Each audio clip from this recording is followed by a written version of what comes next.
Hello everyone, this is Basil. Welcome to I plus training solutions. നമ്മൾ ഇന്ന് discuss ചെയ്യാൻ പോകുന്ന pattern fundamental rights. എന്താണ് fundamental rights? നമ്മൾ റോഡിലിറങ്ങി പ്രസംഗിക്കുന്നത്, അല്ലെങ്കിൽ ന്യൂസ് പേപ്പേഴ്സിൽ അവരവരുടെ ഇൻട്രസ്റ്റ് ഉള്ള കാര്യങ്ങൾ അഭിപ്രായം പറയുന്നത്, നമ്മൾ ഇൻസ്റ്റാഗ്രാമിൽ ഒരു പോസ്റ്റ് ഇടുന്നത്, വാട്സപ്പിൽ ഒരു സ്റ്റേറ്റസ് ഇടുന്നത്, ഇതെല്ലാം നമുക്ക് ഫണ്ടമെൻ്റൽ റൈറ്റ്സ് ഉള്ളത് കൊണ്ടാണ്. സോ ഇന്ന് നമ്മൾ ഡിസ്കസ് ചെയ്യാൻ പോകുന്നത് എന്താണ് ഫണ്ടമെൻ്റൽ റൈറ്റ്സ്, എവിടെ നിന്നാണ് ഈ ഫണ്ടമെൻ്റൽ റൈറ്റ്സ് അഡോപ്റ്റ് ചെയ്തത്, എങ്ങനെയാണ് ആ ക്വസ്റ്റ്യൻസ് നമ്മുടെ എക്സാംസിന് വരുന്നത് എന്നൊക്കെയുള്ള കാര്യമാണ്. സോ ഫസ്റ്റ് നമുക്ക് ക്ലാസ്സിലേക്ക് കടക്കുന്നതിന് മുമ്പ് നിങ്ങൾക്ക് ഇവിടെ കാണാൻ ഞാൻ കുറച്ച് കാര്യങ്ങളൊക്കെ വരച്ചിട്ടേക്കുന്നത്. സോ എന്താണ് ഈ വരച്ചിട്ടിരിക്കുന്ന പാറ്റേൺ എന്ന് പറഞ്ഞാൽ, ഇത് നമ്മൾ പഠിക്കുന്ന ഒരു മെത്തേഡ് പാറ്റേൺ ആണ്. അതായത് സാധാരണഗതിയിൽ നമ്മൾ പഠിക്കുന്നത് എങ്ങനെയാണ്, നമ്മളൊരു ചോദ്യം എടുക്കുക, ദെൻ നമുക്ക് അതിൻ്റെ ആൻസർ എഴുതുക, അല്ലെങ്കിൽ തന്നിരിക്കുന്ന ഓപ്ഷൻസ് നിന്ന് ആൻസേഴ്സ് കണ്ടുപിടിക്കുക എന്നുള്ളതാണ്. അപ്പം നമ്മൾ ഇന്ന് ഡിസ്കസ് ചെയ്യുന്നത്, ഞാനിവിടെ എഴുതിയിട്ടിരിക്കുന്നതൊക്കെ എല്ലാം കുറച്ച് ആൻസേഴ്സാണ്. ഈ ആൻസേഴ്സ് നിങ്ങൾക്ക് ഇവിടെ കാണും. ഇതിൽ നിന്ന് നിങ്ങൾ ചോദ്യങ്ങൾ ഫ്രെയിം ചെയ്യുക, അല്ല ഞാൻ ചോദ്യം പറയും, നിങ്ങൾ ഐഡൻറ്റിഫൈ ചെയ്യണം ഇതിൽ എന്താണ് ഇതിലെ ആൻസർ എന്നുള്ളത്. സോ നമുക്ക് തുടങ്ങാം. സോ അപ്പോൾ ആദ്യം ഞാൻ ചോദിക്കുകയാണ്, അതായത് റൈറ്റ് ടു ലൈഫ്, ജീവിക്കാനുള്ള അവകാശം എവിടെയാണ് പറയുന്നത്? റൈറ്റ് ടു ലൈഫ് എന്ന് പറയുന്ന പാറ്റേൺ എവിടെയാണ് ഡിസ്കസ് ചെയ്യുന്നത് എന്നുള്ളതാണ് നമ്മൾ നോക്കുന്നത്. സോ റൈറ്റ് ടു ലൈഫിനെ കുറിച്ച് നമ്മൾ ഡിസ്കസ് ചെയ്യുന്നത്, it is right to life article 21. Article 21 ആണ് റൈറ്റ് ടു ലൈഫിനെ കുറിച്ച് സംസാരിക്കുന്നത്. ആർട്ടിക്കിൾ 21 നമ്മൾ റൈറ്റ് ടു ലൈഫ് എന്ന് പറയുന്ന കോൺസെപ്റ്റിനെ കുറിച്ച് ചിന്തിക്കുന്നത്. നമുക്ക് ഡീറ്റെയിൽ ആയിട്ട് അത് നോക്കാം. ഇപ്പം നമ്മൾ ജസ്റ്റ് ക്വസ്റ്റ്യൻസ് എന്ന് പറഞ്ഞു പോവാണ്, അതായത് എക്സാമിന് റിപ്പീറ്റ് ചെയ്യുന്ന ചോദ്യങ്ങൾ. Okay, see article 21 right to life ആണ് എന്ന് പറഞ്ഞാൽ നമ്മൾ പറയും. Okay, and right to privacy ഏത് ആർട്ടിക്കിളാണ് എന്ന് എക്സാമിനേഷൻ ചോദിക്കും.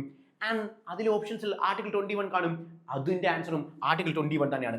അതായത് റൈറ്റ് ടു പ്രൈവസി എന്ന് പറയുന്നതും ആർട്ടിക്കിൾ 21 തന്നെയാണ്. എന്താണ് സംഭവം? നമുക്ക് ജീവിക്കണമെങ്കിൽ, അപ്പം നിങ്ങൾ ജീവിക്കുന്ന സ്ഥലത്ത് ഞാൻ നിങ്ങളുടെ ബെഡ്റൂമിൽ കൊണ്ടൊരു ക്യാമറ വെക്കാണ്, നിങ്ങൾക്ക് സമാധാനമായിട്ട് ജീവിക്കാൻ പറ്റുമോ? ഇല്ല. സോ റൈറ്റ് ടു ലൈഫ് എന്ന് പറയുന്നത് ഇന്ത്യയുടെ കോൺസ്റ്റിറ്റ്യൂഷനിൽ ആർട്ടിക്കിൾ 21 പറയാണ് റൈറ്റ് ടു ലൈഫ് എന്ന് പറയുന്നത് നമ്മളുടെ ജീവിക്കാനുള്ള അവകാശമാണ് എന്നുള്ളത്. ഇനി ആർട്ടിക്കിൾ 21 ഈ പറയുന്ന നമ്മുടെ സുപ്രീം കോടതി ഇന്റർപ്രറ്റ് ചെയ്തപ്പം സുപ്രീം കോടതി പറഞ്ഞാണ് റൈറ്റ് ടു പ്രൈവസി എന്ന് പറയുന്നത് ആർട്ടിക്കിൾ 21 അതായത് ഒരാൾക്ക് സ്വകാര്യമായി അയാളുടെ സ്വകാര്യതയെ സംരക്ഷിക്കേണ്ടത് റൈറ്റ് ടു ലൈഫിൻ്റെ അണ്ടറിൽ വരുന്നതാണ് എന്നുള്ളത്. സോ അന്ന് മുതൽ എക്സാംസിന് ക്വസ്റ്റ്യൻസ് വരുന്നതാണ് ആർട്ടിക്കിൾ 21 റൈറ്റ് ടു ലൈഫുമാണ്, ആർട്ടിക്കിൾ 21 റൈറ്റ് ടു പ്രൈവസിയുമാണ്. Well, so I'm asking you question, from which part this fundamental right that we can see in Indian Constitution? Indian കോൺസ്റ്റിറ്റ്യൂഷനിൽ ഈ പാർട്ട് 3 നമ്മളുടെ എന്ത് പറയുന്നത്, ഈ ഫണ്ടമെന്റൽ റൈറ്റ്സിനെ കുറിച്ച് നമ്മൾ ഡിസ്കസ് ചെയ്യുന്നത് part 3. Well, so the next question, who is the architect of fundamental rights? Fundamental റൈറ്റ്സിന്റെ ആർക്കിടെക്ട് ആരാണ്? വെൽ, ഇവിടെ ഒരു പേരേ ഉള്ളൂ. സോ സർദാർ വല്ലഭായ് പട്ടേൽ. സർദാർ വല്ലഭായ് പട്ടേലാണ് എന്ത് നമ്മളുടെ ഫണ്ടമെന്റൽ റൈറ്റ്സിന്റെ ആർക്കിടെക്ട് എന്ന് അറിയപ്പെടുന്നത്. ഇന്ത്യയുടെ ഭരണഘടന നിലവിൽ വന്നപ്പോൾ, ഇന്ത്യയുടെ കോൺസ്റ്റിറ്റ്യൂഷൻ നിലവിൽ വന്നപ്പോൾ, how many fundamental rights do we have?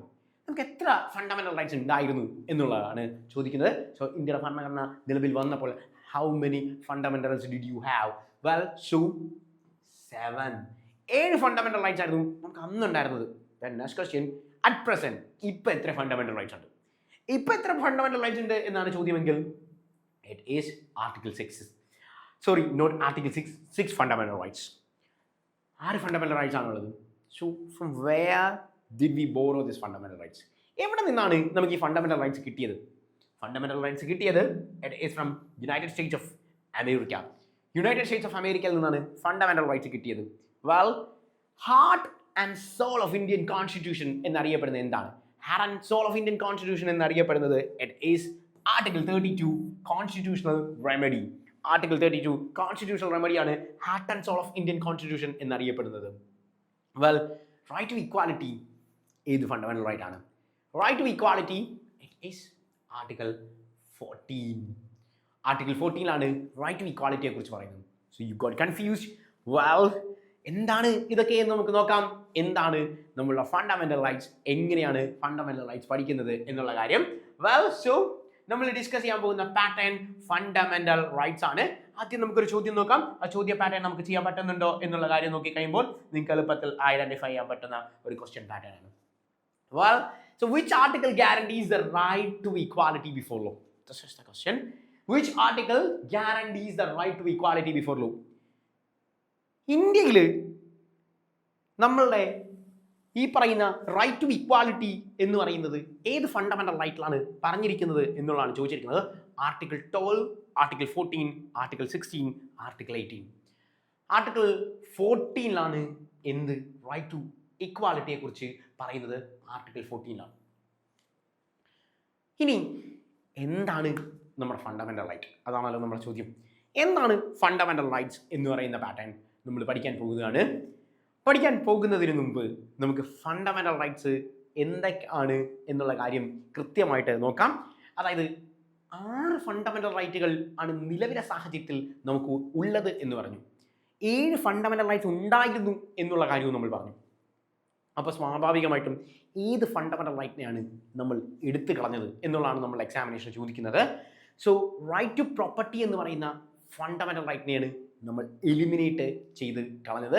Right to property എന്ന് പറയുന്ന ഫണ്ടമെന്റൽ റൈറ്റ് നിലവിലെ സാഹചര്യത്തിൽ ഇല്ല. ഫണ്ടമെന്റൽ റൈറ്റ് എന്ന് പറയുന്നത് നമ്മൾ മലയാളത്തിൽ മൗലിക അവകാശം എന്ന് പറയുന്ന പാറ്റേൺ ആണ് ഫണ്ടമെന്റൽ റൈറ്റ്സ്. മൗലിക അവകാശങ്ങളെ നമ്മൾ വിളിക്കുന്ന പേരാണ് ഫണ്ടമെന്റൽ റൈറ്റ്സ് എന്ന്. അതായത് നമ്മൾ ക്ലാസ് സ്റ്റാർട്ട് ചെയ്തപ്പോൾ നമ്മൾ പറഞ്ഞിരുന്നു, നമ്മൾ ഇൻസ്റ്റാഗ്രാമിൽ ഒരു പോസ്റ്റ് ഇടുന്നു, വാട്സപ്പിൽ ഒരു സ്റ്റേറ്റസ് ഇടുന്നു. ഇതിൻ്റെ പിന്നിലെ കാരണം എന്ന് പറയുന്നത് നമുക്ക് ഫണ്ടമെന്റൽ റൈറ്റ്സ് ഉള്ളത് കൊണ്ടാണ് എന്നുള്ളത്. ഒരു രാജ്യം ആ രാജ്യത്തെ സിറ്റിസൻസിന് മാത്രമല്ല, രാജ്യത്തിൻ്റെ പ്രധാനപ്പെട്ട ഫോക്കസ് പാറ്റേൺ കൊടുക്കുന്നത് അല്ലെങ്കിൽ എന്തൊക്കെ റൈറ്റുകളാണ് ഒരാൾക്ക് ഉള്ളത് എന്ന് പറയുന്നത് ഫണ്ടമെന്റൽ റൈറ്റിലാണ്. നമ്മളുടെ fundamental right part 3 of Indian കോൺസ്റ്റിറ്റ്യൂഷനിലാണ് ഫണ്ടമെന്റൽ റൈറ്റുകളെ കുറിച്ച് നമ്മൾ ഡിസ്കസ് ചെയ്യുന്നത്. പാർട്ട് 3 ഓഫ് ഇന്ത്യൻ കോൺസ്റ്റിറ്റ്യൂഷനിലാണ് ഫണ്ടമെന്റൽ റൈറ്റ്സിനെ കുറിച്ച് നമ്മൾ ഡിസ്കസ് ചെയ്യുന്നത്. ആർട്ടിക്കിൾ 12 മുതൽ ആർട്ടിക്കിൾ 35 വരെയാണ് ഫണ്ടമെന്റൽ റൈറ്റുകളെ കുറിച്ച് പറയുന്നത് എന്നുള്ള കാര്യം ഓർക്കുക. ഇന്ത്യയുടെ ഫണ്ടമെന്റൽ റൈറ്റ്സ് സ്റ്റാർട്ട് ചെയ്തപ്പോൾ 7 ഉണ്ടായിരുന്നു എന്നുള്ള കാര്യം നമ്മൾ പറഞ്ഞു. പിന്നീട് 6 എന്നുള്ള കാര്യവും നമ്മൾ പറഞ്ഞു ആണല്ലോ. സോ 7 ഉണ്ടായിരുന്നു, 6 നിലവിലെ സാഹചര്യത്തിലുള്ളൂ. 12 മുതൽ 35 വരെ പറയുന്നത് ഫണ്ടമെന്റൽ റൈറ്റ്സ് ആണ്. പാർട്ട് 3ലാണ് ഫണ്ടമെന്റൽ റൈറ്റ്സിനെ കുറിച്ച് ഡിസ്കസ് ചെയ്യുന്നത് എന്ന് പറഞ്ഞു. ഇനി ഈ ഫണ്ടമെന്റൽ റൈറ്റ്സ് നമുക്ക് എവിടെ നിന്നാണ് കിട്ടിയത് എന്ന് ചോദിച്ചു കഴിഞ്ഞാൽ യുണൈറ്റഡ് സ്റ്റേറ്റ്സ് ഓഫ് അമേരിക്കയിൽ നിന്നാണ് ഈ ഫണ്ടമെന്റൽ റൈറ്റ്സ് നമുക്ക് കിട്ടിയത്. അപ്പോൾ USA നിന്ന് നമ്മൾ അഡോപ്റ്റ് ചെയ്ത അമേരിക്കൻ കോൺസ്റ്റിറ്റ്യൂഷനിൽ നിന്ന് നമ്മൾ അഡോപ്റ്റ് ചെയ്ത പാറ്റേൺ ആണ് ഫണ്ടമെന്റൽ റൈറ്റ്സ് എന്ന് പറയുന്നത്. വെൽ, സോ നമ്മൾ ഫണ്ടമെന്റൽ റൈറ്റ്സിനെ കുറിച്ച് ഡീറ്റെയിൽ ആയി പഠിക്കാൻ വേണ്ടി നമ്മൾ നോക്കുന്ന പാറ്റേൺ നമ്മൾ പറഞ്ഞു നമുക്ക് 6 ഫണ്ടമെന്റൽ റൈറ്റ്സ് ഉണ്ട് എന്നുള്ളത്. അപ്പം നമുക്ക് എക്സാമിനേഷൻ ആദ്യം തന്നെ എളുപ്പത്തിൽ എഴുതുന്ന ഒരു മെത്തേഡിലൂടെ നമുക്ക് നോക്കാം. ആദ്യം തന്നെ എളുപ്പത്തിൽ എക്സാമിനേഷൻ ചോദിക്കുന്ന ചോദ്യ പാറ്റേണുകൾ നോക്കാം. You just imagine vote. നിങ്ങളൊരു സ്ക്വയർ നിങ്ങളുടെ ബുക്കിൽ വരയ്ക്കുക. നിങ്ങളുടെ ബുക്കിൽ ജസ്റ്റ് ഒരു സ്ക്വയർ വരയ്ക്കുക. സ്ക്വയർ വരച്ചോ? വെൽ, സി ഒരു സ്ക്വയർ വരച്ച്. എന്താണ് നമ്മുടെ സ്ക്വയറിൻ്റെ പ്രത്യേകത? സ്ക്വയറിൻ്റെ പ്രത്യേകത എന്ന് പറയുന്നത് 4 sides ആർ ഈക്വൽ. സ്ക്വയറിൽ 4 സൈഡും ഈക്വൽ ആണ് എന്നുള്ളതാണ് സ്ക്വയറിൻ്റെ പ്രത്യേകത. 4 സൈഡും ഈക്വൽ ആണ്. അപ്പോൾ ഇവിടെ എത്ര സൈഡുകളുണ്ട്? ഒരു സ്ക്വയർ എത്ര സൈഡ് ഉണ്ട്? 4 സൈഡ്. ഓക്കെ, നമ്മൾ എത്ര സ്ക്വയറാണ് വരച്ചേ? ഒരു സ്ക്വയറാണ് നമ്മൾ വരച്ചത്. സോ സ്ക്വയറിന് 14 എന്നുള്ള പാറ്റേൺ നമ്മൾ ഇട്ടു. വെൽ, ഇനി നമ്മൾ മാത്സിൽ അല്ലെങ്കിൽ റീസണിങ്ങിൽ നിങ്ങൾ അരിത്തമെറ്റിക് പ്രോഗ്രഷൻ എന്ന് പറഞ്ഞ പാറ്റേൺ വായിച്ചിട്ടുണ്ട്. അതായത് കൂടി പോകുന്ന പാറ്റേൺ. നമുക്കിവിടെ 10 വെച്ച് ഞാൻ കൂട്ടുകയാണ്. 24, 34, 44. 14, 24, 34, 44. നമ്മൾ ഡിസ്കസ് ചെയ്യുന്നത് എക്സാമിനേഷന് സ്ഥിരമായി ചോദിക്കുന്ന ചോദ്യങ്ങളാണ്. ചോദ്യമാണ്. അതായത് നിങ്ങൾ നേരത്തെ ഒരു ചോദ്യം കണ്ടു, റൈറ്റ് ടു ഇക്വാലിറ്റിയെ കുറിച്ച് പറയുന്നത് ഏത് ആർട്ടിക്കിളാണ് എന്നുള്ളത്. ഓപ്ഷനിൽ 14 തന്നു, 15 തന്നു, 16 തന്നു, ഇങ്ങനെ പല ഓപ്ഷൻസ് തന്നു. അപ്പോൾ ഇനി നിങ്ങൾ തെറ്റത്തില്ല, റൈറ്റ് ടു ഇക്വാലിറ്റിയെ കുറിച്ച് നമ്മൾ പറയുന്നത് ആർട്ടിക്കിൾ 14ലാണ് റൈറ്റ് ടു ഇക്വാലിറ്റിയെ കുറിച്ച് പറയുന്നത്. Article 14 says about right to equality. ഇക്വാലിറ്റിയെ കുറിച്ച് പറയുന്നത് ആർട്ടിക്കിൾ 14 ആണ്. എങ്ങനെ ഓർത്തിരിക്കാം? ആർട്ടിക്കിൾ 14ലാണ് റൈറ്റ് ടു ഇക്വാലിറ്റിയെ കുറിച്ച് പറയുന്നത് എന്നുള്ള കാര്യം നമ്മൾ പറഞ്ഞു. എങ്ങനെയാണ് നമുക്കത് ഓർത്തിരിക്കാൻ സാധിക്കുന്നത്? ആർട്ടിക്കിൾ 14 റൈറ്റ് ടു ഇക്വാലിറ്റിയെ കുറിച്ച് പറയുന്നത് എന്നുള്ളത്. അതിനുവേണ്ടിയാണ് നമ്മൾ ഈ സ്ക്വയർ വരച്ചത്. സ്ക്വയറിലെ എല്ലാ സൈഡുകളും ഈക്വൽ ആണ് പറഞ്ഞു. എല്ലാവരും ഈക്വൽ ആണ്. എവ്രി വൺ ഈസ് ഈക്വൽ ആണല്ലോ. എല്ലാവരും ഈക്വൽ ആണ് എന്ന് പറയുന്നതാണ് ആർട്ടിക്കിൾ 14 എന്ന് പറയുന്നത്. അത് ഈ ഒരൊറ്റ സ്ക്വയറിന്റെ പാറ്റേണിലേക്ക് കിട്ടും എല്ലാവരും ഈക്വൽ ആണ് എന്നുള്ളത്. അപ്പൊ എല്ലാവരെയും നമുക്ക് ഈക്വൽ ആക്കണ്ടേ? ഓക്കെ, നിങ്ങൾ ജസ്റ്റ് നിങ്ങളുടെ വീടിന്റെ അടുത്തുള്ള ഒരു ചൈൽഡിനെ, ഏതെങ്കിലും ഒരു കൊച്ചിനെ ഓർക്കുക ഇവിടെ. ഓക്കെ, ഇവിടെ ഒരു ആർമി ഓഫീസറിനെ ഓർക്കുക. ഇവിടെ സാധാരണക്കാരായ ഒരു സിവിലിയനെ ഓർക്കുക. സാധാരണ ആൾക്കാരെ നമ്മൾ വിളിക്കുന്ന പേരാണല്ലോ സിവിലിയൻ എന്ന് വെച്ചാൽ സാധാരണ ഒരു മനുഷ്യൻ. ഓക്കെ, അവരെ ഓർക്കുക. നമ്മൾ പറഞ്ഞു സ്ക്വയറിന്റെ പ്രത്യേകത 4 സൈഡും ഈക്വൽ ആണ് എന്നുള്ള കാര്യം പറഞ്ഞു. അപ്പോൾ ആർട്ടിക്കിൾ 14 തെറ്റല്ലോ. ആർട്ടിക്കിൾ 14 എന്ന് പറഞ്ഞു കഴിഞ്ഞാൽ right to equality. Everyone is equal. Equals must be equally treated. എല്ലാവരും ഈക്വൽ ആണ്. ആരൊക്കെ ഈക്വൽ എന്ന് നമ്മൾ പറഞ്ഞു?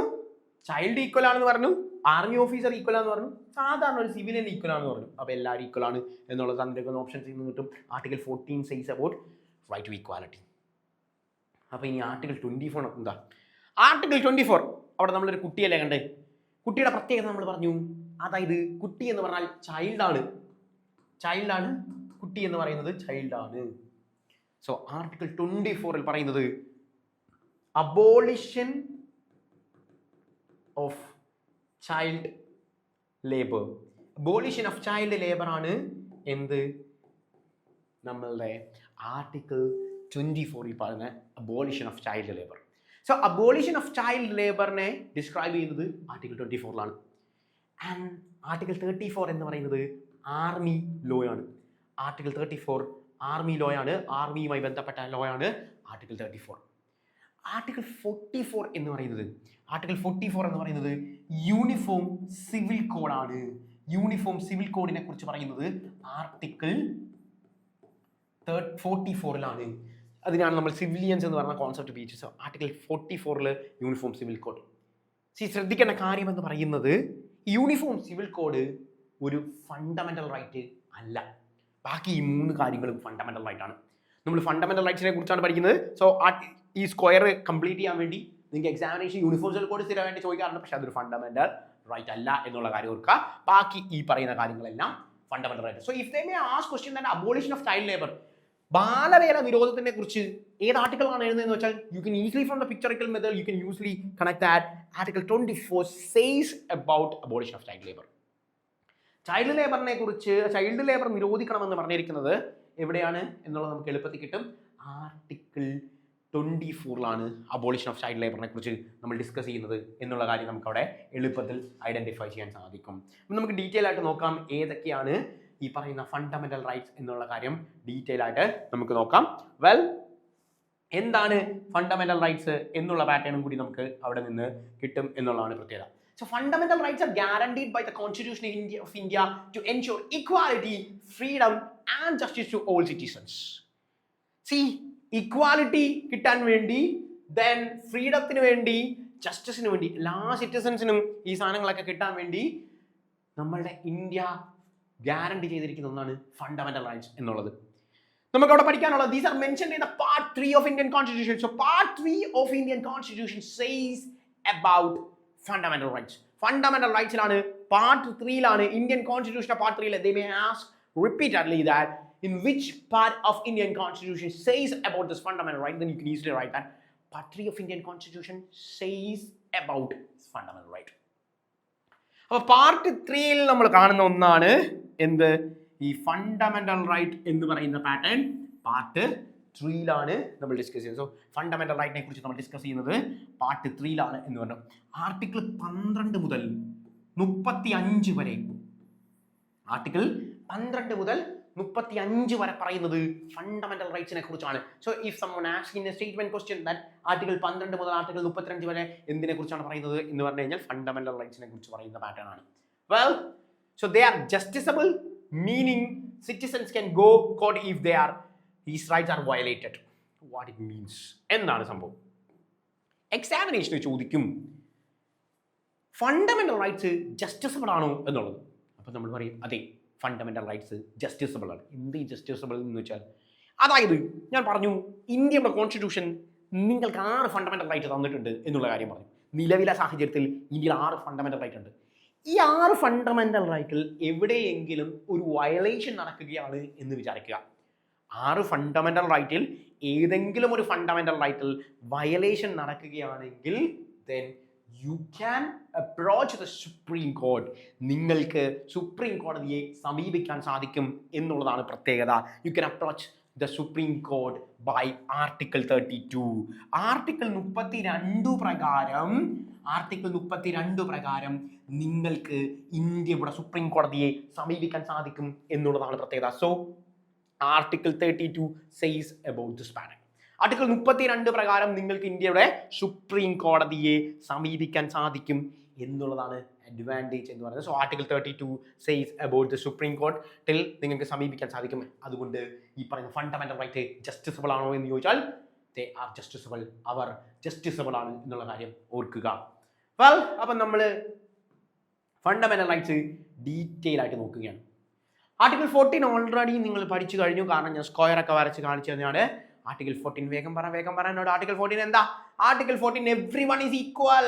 സി സ്ക്വയറിന് 4 സൈഡുകൾ ഈക്വൽ ആണ് എന്ന് പറഞ്ഞു. ഒരു സ്ക്വയർ ആണ് നമ്മൾ വെച്ചത്. So article 14 says about equality. ഇക്വാലിറ്റിയെ കുറിച്ച് നമ്മൾ ഡിസ്കസ് ചെയ്യുന്ന പാറ്റേൺ ആണ് ആർട്ടിക്കിൾ 14 എന്ന് പറയുന്നത്.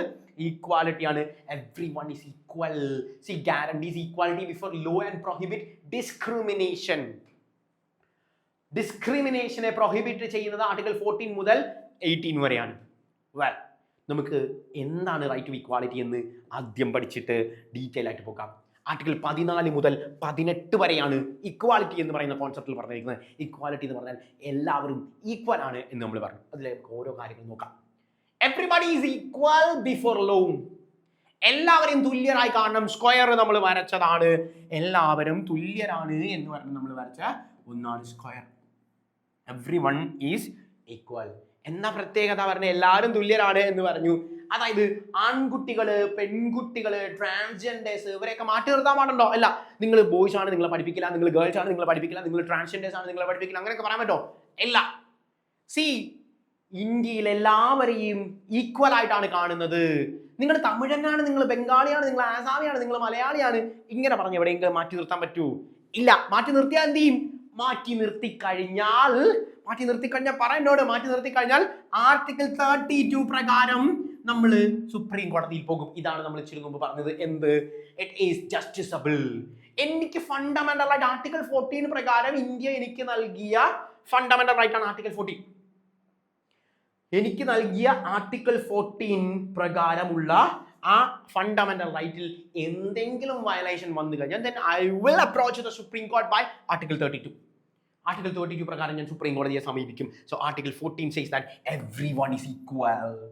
നിങ്ങൾ ഡീറ്റെയിൽ ആയിട്ടൊന്നും പഠിക്കണം. നിങ്ങൾ സാധനം കണ്ടു കഴിഞ്ഞാൽ അപ്പം നമ്മുടെ സ്ക്വയറിനെ ഓർത്താൽ മതി. സോ everyone is equal എന്ന് പറയുന്നത് ആർട്ടിക്കിൾ 14 ആണ്. See, no discrimination on grounds of religion, race, caste, sex or place of birth. Article 15 എടുത്തു പറയുന്നുണ്ട്. എന്ത്? ആർട്ടിക്കിൾ 15 എടുത്തു പറയുന്നുണ്ട് ഒരാളെയും ഡിസ്ക്രിമിനേറ്റ് ചെയ്യരുത്, വിവേചനം നടത്തരുത്, എല്ലാവരും ഈക്വൽ ആണെന്ന് 14 പറഞ്ഞു. ആർട്ടിക്കിൾ 14 കൃത്യമായി പറഞ്ഞു everyone is equal. Everybody is equal എന്ന് എന്ത് ആർട്ടിക്കിൾ 14 പറഞ്ഞു. ആർട്ടിക്കിൾ 15 പറയാണ് നമ്മള് ഒരു വിവേചനവും നടത്താൻ പാടില്ല. നീ ഹിന്ദുവാണ്, നീ മുസ്ലിമാണ്, നീ ക്രിസ്ത്യാനിയാണ്, നീ സിഖുകാരനാണ്, നീ ജൈന മതക്കാരനാണ്, നീ ബുദ്ധ മതക്കാരനാണ്, നീ ഈശ്വര വിശ്വാസി അല്ല, ഇങ്ങനെയൊന്നും ആരെയും മാറ്റി നിർത്താൻ പാടില്ല. റിലീജിയന്റെ പേരിൽ ഡിസ്ക്രിമിനേഷൻ നടത്താൻ പാടില്ല. റേസിന്റെ പേരിൽ ഡിസ്ക്രിമിനേഷൻ നടത്താൻ പാടില്ല. ഞാൻ പറഞ്ഞു, റേസിന്റെ പേരിൽ black race or white race or brown whatever it may be, നമുക്കൊന്നും ആരെയും നീ കറുത്ത വർഗ്ഗക്കാരനാണ്, നീ വെളുത്ത വർഗ്ഗക്കാരനാണ് എന്ന് പറഞ്ഞ് വിവേചനം നടത്താൻ പാടില്ല എന്നുള്ള കാര്യം.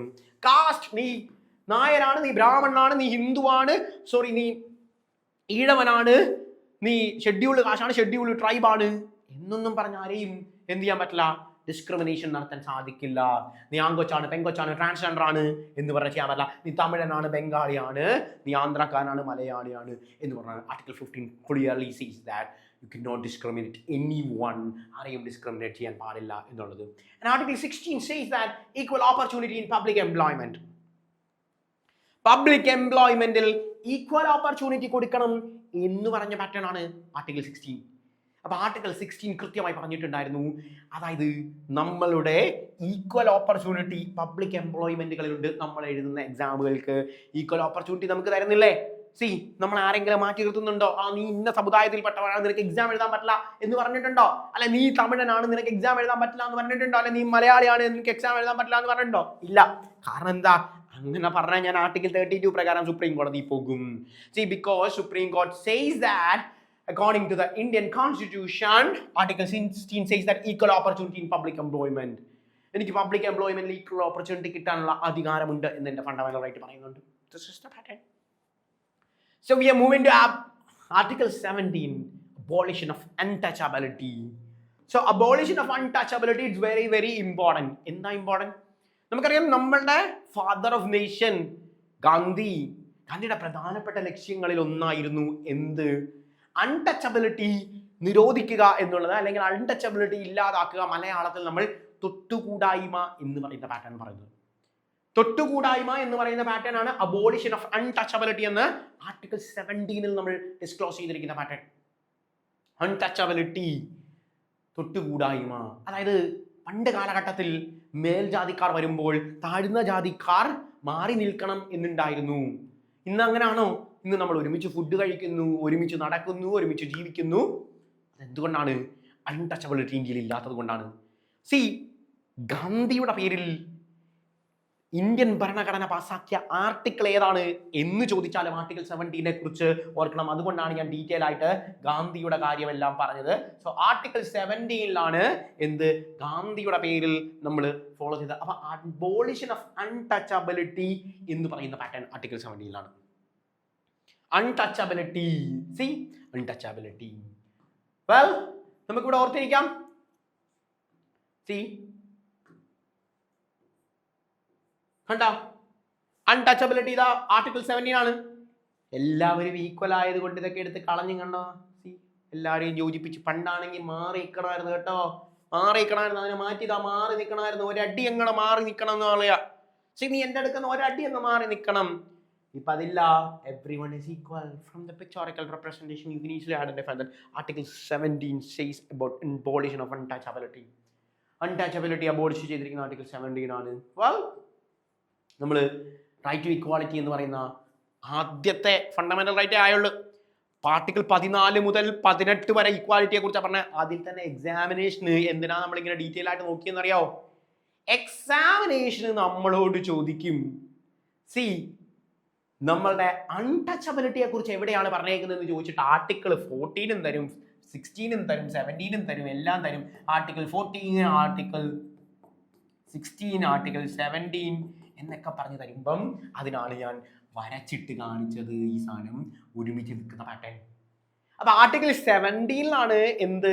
അൺടച്ചബിലിറ്റിയെ കുറിച്ച് പറഞ്ഞിരിക്കുന്നത്, തൊട്ടുകൂടായ്മയെ കുറിച്ച് ഇന്ത്യയിൽ നിരോധനം നടത്തിയിരിക്കുന്നത് ആർട്ടിക്കിൾ 17 വെൽ, സി, അടുത്ത നമ്മൾ ആർട്ടിക്കിൾ 18 പോവാണ്. അതായത് ഇക്വാളിറ്റി എന്ന് പറയുന്ന ആർട്ടിക്കിൾ 14 മുതൽ ആർട്ടിക്കിൾ 18 വരെ പറയുന്ന പാറ്റേൺ റൈറ്റ് ടു ഇക്വാലിറ്റി.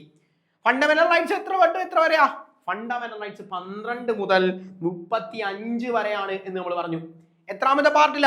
3ാമത്തെ പാർട്ടിലാണ് എന്ന് നമ്മൾ പറഞ്ഞു.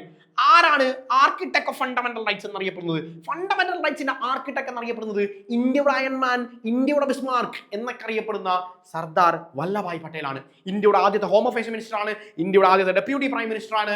ആര്? സർദാർ വല്ലഭായ് പട്ടേൽ. ഇദ്ദേഹമാണ് എന്ത്? ഫണ്ടമെന്റൽ റൈറ്റ്സിന്റെ ആർക്കിടെക്ട് എന്നറിയപ്പെടുന്നത്. നമ്മൾ പറഞ്ഞു യുണൈറ്റഡ് സ്റ്റേറ്റ്സ് ഓഫ് അമേരിക്കയുടെ കോൺസ്റ്റിറ്റ്യൂഷനിൽ നിന്നാണ് നമ്മൾ ഈ ഫണ്ടമെന്റൽ റൈറ്റ്സ് അഡോപ്റ്റ് ചെയ്തത് എന്ന് പറഞ്ഞു. ഇന്ത്യൻ നാഷണൽ കോൺഗ്രസിന്റെ പ്രസിഡന്റ് പദവി സർദാർ വല്ലഭായ് പട്ടേൽ 1931 കറാച്ചി സെഷനിൽ നടത്തിക്കൊണ്ടിരുന്നപ്പോൾ ആ സമയത്ത് INCയുടെ പ്രസിഡന്റ് പദവി അലങ്കരിച്ചത് പട്ടേൽ ആയതുകൊണ്ടാണ് ഫണ്ടമെന്റൽ റൈറ്റ്സിന്റെ ആർക്കിടെക്ട് എന്ന് പറയുന്ന വിശേഷണം ഫണ്ടമെന്റൽ റൈറ്റ്സിന്റെ ആർക്കിടെക്ട് എന്ന് ചോദിച്ചു കഴിഞ്ഞാൽ അത് സർദാർ വല്ലഭായ് പട്ടേൽ ആവുന്നത്. ക്വസ്റ്റ്യൻ പേപ്പറിൽ ഡോക്ടർ BR അംബേദ്കർ എന്ന് പറയുന്ന ഒരു ഓപ്ഷൻ കാണും, ഓർത്തോണം.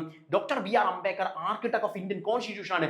ഇന്ത്യൻ ഭരണഘടനയുടെ, ഇന്ത്യൻ കോൺസ്റ്റിറ്റ്യൂഷന്റെ ആർക്കിടെക്ട് എന്നറിയപ്പെടുന്നത് ഡോക്ടർ ബി ആർ അംബേദ്കർ ആണ്.